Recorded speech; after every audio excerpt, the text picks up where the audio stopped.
إطار خطة الدولة ووزارة الطيران المدني لإنشاء العديد من المطارات الدولية في محافظات مصر، تقوم وزارة الطيران المدني بالإعداد والتجهيز خلال الأسابيع القليلة القادمة لإنشاء مطار برج العرب الدولي. اللواء إبراهيم مناع رئيس الشركة القابضة للمطارات الدولية، النهارده بنتكلم على مطار برج العرب الدولي الجديد بالإسكندرية والتعاون بين الحكومة اليابانية والحكومة المصرية لخدمة هذا المطار وتصنيفه دوليا ضمن مطارات العالم.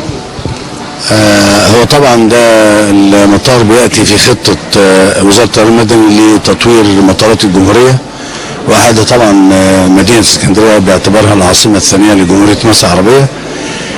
حصل نوع من التنسيق بين وزارة الطيران المدني ووزارة التعاون الدولي عشان تدبير التمويل اللازم لإنشاء هذا المطار، وتم بحمد الله يعني تدبير هذا التمويل وطرحه على الشركات، وفازت أحد الشركات المصرية بالتعاون مع شركة أجنبية، واحنا النهارده تقريبا في يعني على وشك الانتهاء تماما من اعمال الانشاء والتجهيز للاختبارات والتشغيل تمهيدا لافتتاح المطار ان شاء الله، يعني خلال اسابيع او شهور قليله ان شاء الله.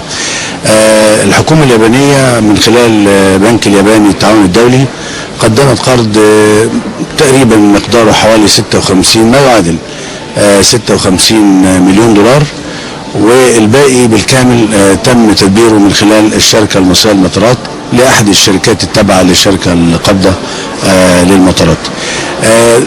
مطار طبعا مكانته ضمن مطارات جمهورية مصر العربية، وطبقا لاحتياجات مدينة اسكندرية تم عمل دراسات وتم تقدير احتياجات فعلية، باعتبار طبعا ان اسكندرية فيها مطار اخر اللي هو مطار النزهة، فالمطارين مع بعض بيقدروا يخدموا محافظة الاسكندرية.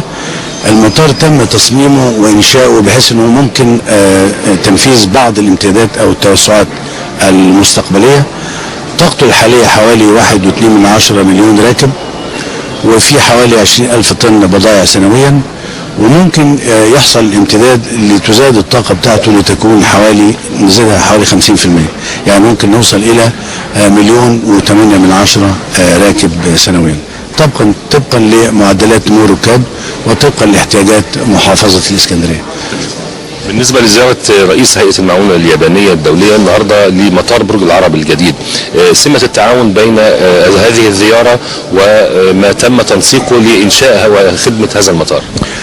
طبعا هي الجايكا هي اختصار للجابانيز انترناشونال كوبريشن ايجنسي، هي لها نشاط كبير جدا في جمهورية مصر العربية في جميع يعني في محافظات القاهرة والجيزة والإسكندرية، وفي المنيا وفي الإسماعيلية، في مشاريع كتيرة جدا اشتركت فيها الجايكا. وطبعا هو يعني ده بينم على العلاقات الطيبة والصداقة اللي بتربط بين الحكومتين المصرية والحكومة اليابانية والشعبين المصري والشعب الياباني.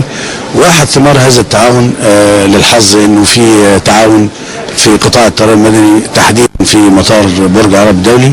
ده مطار له اهميه بناء على الدراسات اللي اتعملت، واعتقد ان مدينه اسكندريه باعتبارها عاصمه ثانيه تستحق ان يكون فيها مثل هذا المطار. تصنيفه في كل الامكانيات على مستوى المطارات العالميه، لكن حجمه طبعا طبقا لاحتياجات هو حجمه مش كبير، لكن هو قابل للتوسع والامتداد. والحمد لله دلوقتي الدولة مشكورة بالتعاون مع يعني القوات المسلحة في تخصيص مساحة كافية من الأرض. احنا قاعدين حوالي على 18 كيلومتر مربع، عندنا الإمكانية ان احنا نبني في المستقبل المباني اللي تتطلبها نمو حركة الركاب في محافظة الإسكندرية بل والمحافظات المجاورة لمحافظة الإسكندرية. يأتي إنشاء مطار برج العرب الدولي إسهاما من الدولة في تنشيط حركة التنمية السياحية على أرض مصر، وخاصة الإسكندرية التي نالت عاصمة السياحة العربية عام 2010. ناصر حسن، لهنا الإسكندرية.